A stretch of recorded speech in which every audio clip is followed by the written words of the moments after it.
Welcome to this very cosy and rainy vlog. Today I'm going to take you through an upper body session. So at the moment I'm training upper lower rest, push pull legs rest. So Wednesday and Sunday are my rest days. So I'm going to run through exercise selection, sets, reps, my reasonings to my exercises and my choices.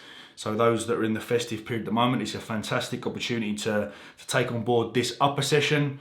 In and out the gym relatively quickly, nice amount of stimulus being applied through each body part. Let's jump into the video. Okay, let's go. Starting today's upper body session with a cuffed clavicular fly. Now note my body position in here. This is a position that far too many people go into when they're incline pressing or on a fly, for example. If your bench is like that on an incline and you put your body in this position, you're essentially just going into a flat press or a flat fly. And it's one that people try and cheat the system, and I see it a lot on the Cybex incline press behind me. Okay, they load up the plates too much and you are essentially turning your incline press into a flat press. So just be wary and be sure that that back is flush against the pad. The particular plane of motion that we're working with here, the warm-up that you will see a lot when you put your back against the wall and warm up the shoulders here, this is the sort of movement that we are looking to achieve, and we're placing the cuffs in the crease of our elbow using the 1MR cuffs. I think Josh has had a restock, so go on 1mr.shop. They've also got the long, Josh has just released the extra long ropes, which are fantastic. The longer the rope, the better. No internal shoulder rotation. It's even better than placing two singles. It's fantastic. So with my upper body sessions, I'll always do a fly and a press, a pull down and a press, a shoulder complex, and then superset some arms. I just find that particular way of setting up my upper body session, I'm only in there for like an hour. I think upper body and lower body sessions, you can find yourself in there for far too long, and I think this particular method works really well. So the cuffed clavicular fly, and then into a Cybex press as well. A lot of questions are probably going to come in regarding what those cuffs are doing. This seat's a little bit annoying. One down's too low, one up's too high. And to put our shoulders and chest in a more favourable position, we just elevate the shoulders a little bit. You've probably seen me and Josh do it, and Joe as well, on the Cybex shoulder press. It just puts us into a little bit more of an advantageous position and not too much pressure on the shoulder.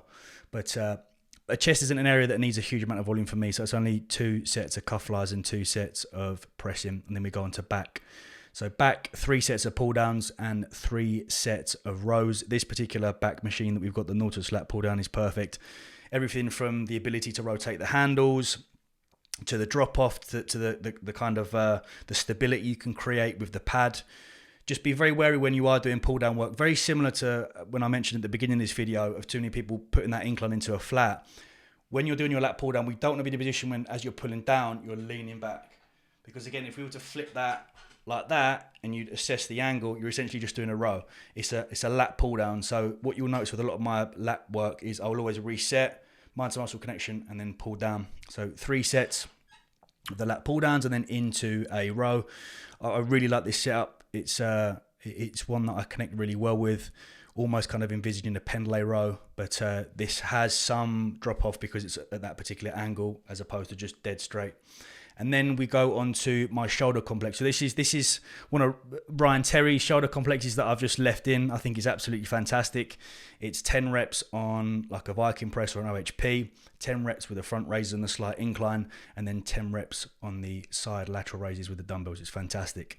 Now on to some bicep and tricep work. Again, saving some time. So this particular setup is fantastic. If you get yourself an EZ bar in the gym and you loop 2 D handles around it, then we just go from the top. And then once you are finished with your tricep movement, you just put the cables to the bottom, and then you'll do a D handle curl. You've probably seen me in previous off seasons do D handle curl. Again, using those handles there just to allow for that natural movement of the wrist that's not going to put us in a kind of crooked position and force any unneeded pressure through the wrists.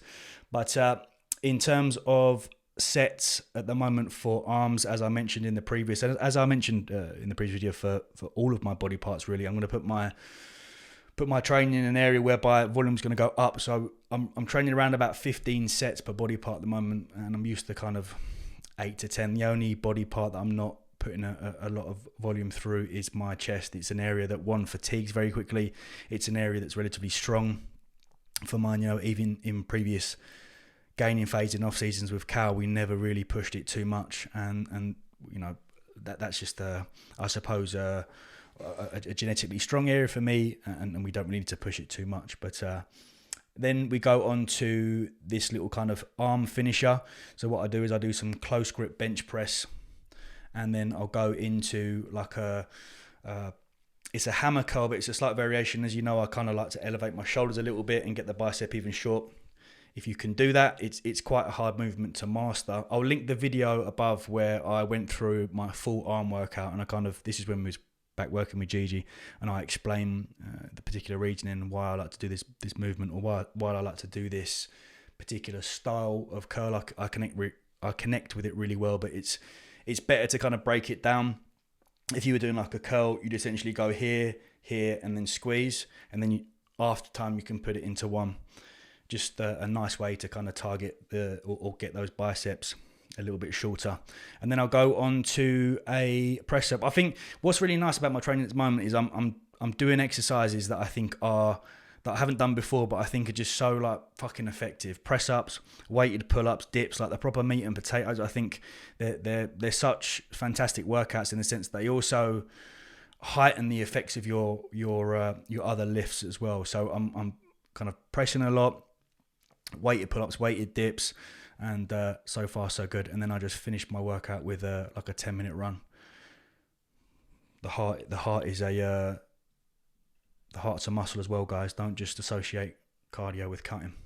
Adam Collar put that the other day. Very good. And this is just my current physique, my current shape, up to 90.9 key from 89.7 from the previous DEXA, and feeling good.